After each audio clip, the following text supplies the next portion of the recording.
Have you read headlines in some of the newspapers in India?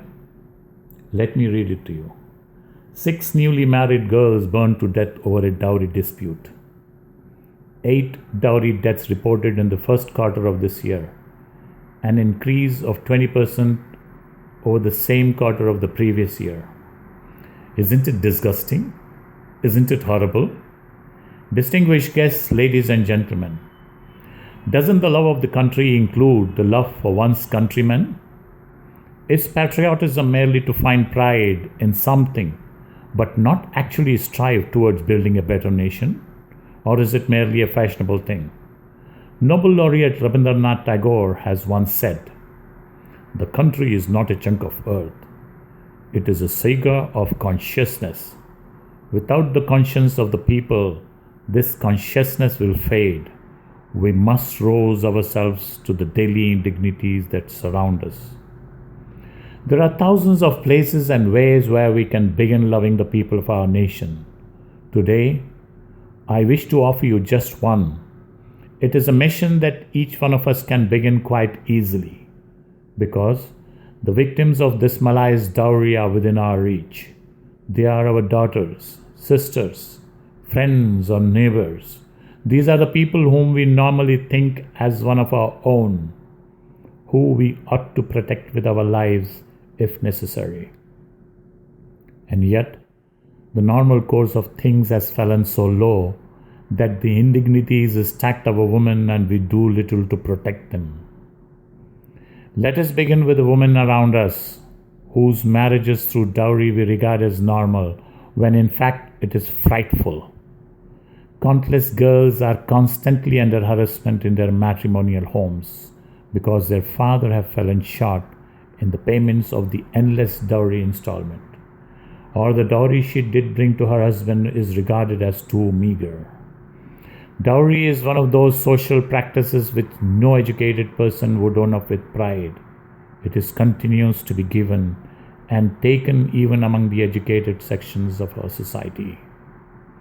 There is a social stigma in our country against those parents who sheltered their married daughters back in their family, in spite of being tortured and humiliated.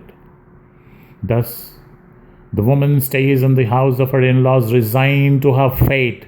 One evening, when she is working in the kitchen, someone throws a pail of kerosene and someone else a burning match, and she turns into a ball of flames. Can she save herself? There is no time. There is no more chances of life. Perhaps this sort of recital is frightening and we stand as silent spectators. We imagine that it cannot happen to anyone we know. Our education and money has raised us above these village truths. But that isn't so. We merely glamorize the slavery we continue and pretend to bestow our daughters and sisters with gifts.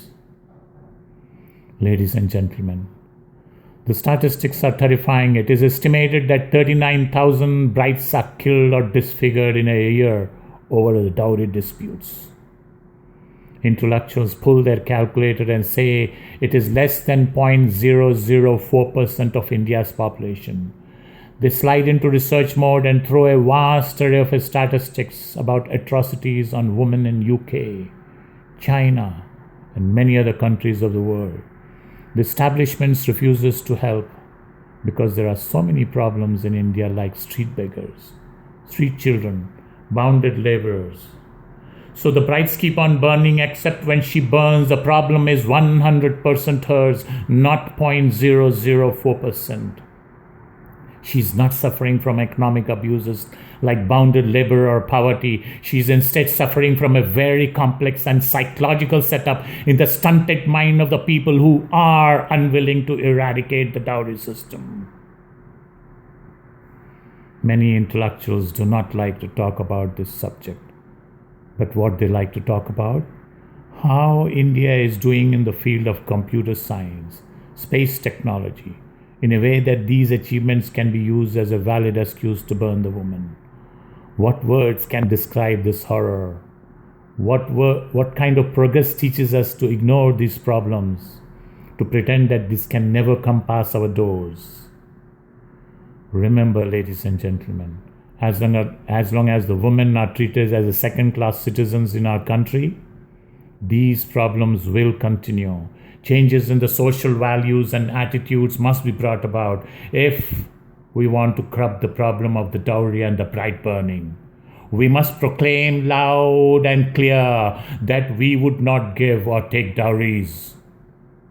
Many young women can be saved from these unnatural deaths if they are insulated from the source of violence and the social level, and the dowry system is eradicated. In conclusion, ladies and gentlemen, think now and think it very seriously. When will the horror of the bride burning will end?